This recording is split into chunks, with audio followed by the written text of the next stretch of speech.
Bell, payroll आणि फरलॉ या शब्दांची आपण आज माहिती घेणार आहे.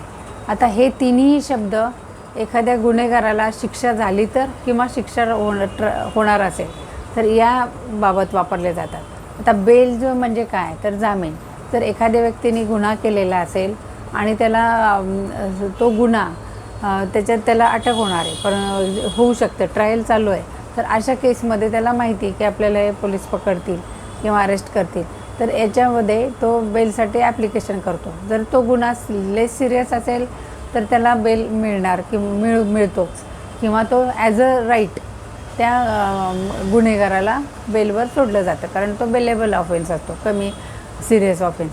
जर सिरियस ऑफेन्स असेल तर तो नॉन बेलेबल असेल तर त्याला त्या गुन्ह्यामध्ये सहसा बेल मिळत नाही. परंतु जर वकिलांनी प्रॉपर आर्ग्युमेंट केलं की हा कोर्टाच्या सगळ्या अटी पाळेल तर त्याच्या काही सर्कमस्टन्सेसमध्ये त्याला बेल दिला जाऊ शकतो.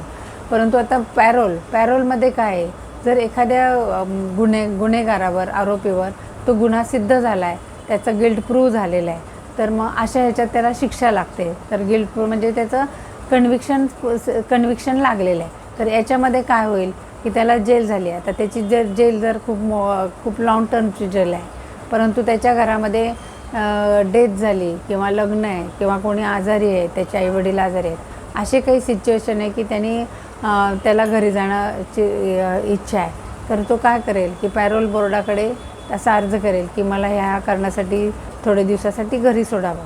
तर मग तो तसा अर्ज करेल आणि त्यांनी मंजूर केला तो अर्ज आणि त्यांनी त्याची गॅरंटी घेतली की हा परत येऊ शकतो, तरच त्याला त्या पॅरोलवर सोडलं जातं. नाहीतर असं काही त्याला राईट नाही आहे की पॅरोलवर मला सोडाच.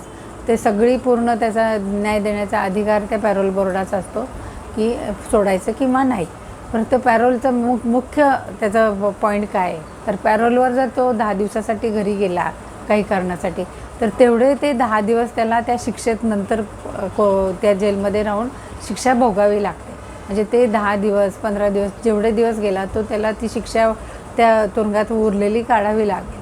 आणि आता फरलॉ काय आहे, जर एखाद्या गुन्हेगारावर किंवा आरोपीवर ती कन्व्हिक्शन लागलेलं आहे, गुन्हा सिद्ध झाला आहे आणि तो जर शिक्षा भोगतो आहे, त्याची शिक्षा 7-1 वर्षाची आहे, पण त्याचं जेलमधलं वर्तणूक खूप चांगली आहे, तर अशा वेळेला काय होतं की तो एवढे दिवस तो कुटुंबापासून लांब राहील किंवा त्याला फॅमिली मेंबर्सपासून वंचित राहील, तर त्याचं कुटुंबाचं वातावरण मिळो किंवा नंतर सोसायटीतल्या लोकांचे इतके दिवसानंतर ते सगळे विसरून जातात, तो त्याला मॅच करून घेणार नाहीत, म्हणून तो एक रिलॅक्सेशनसाठी फरलॉ या खाली त्याला घरी सोडण्यात येतं.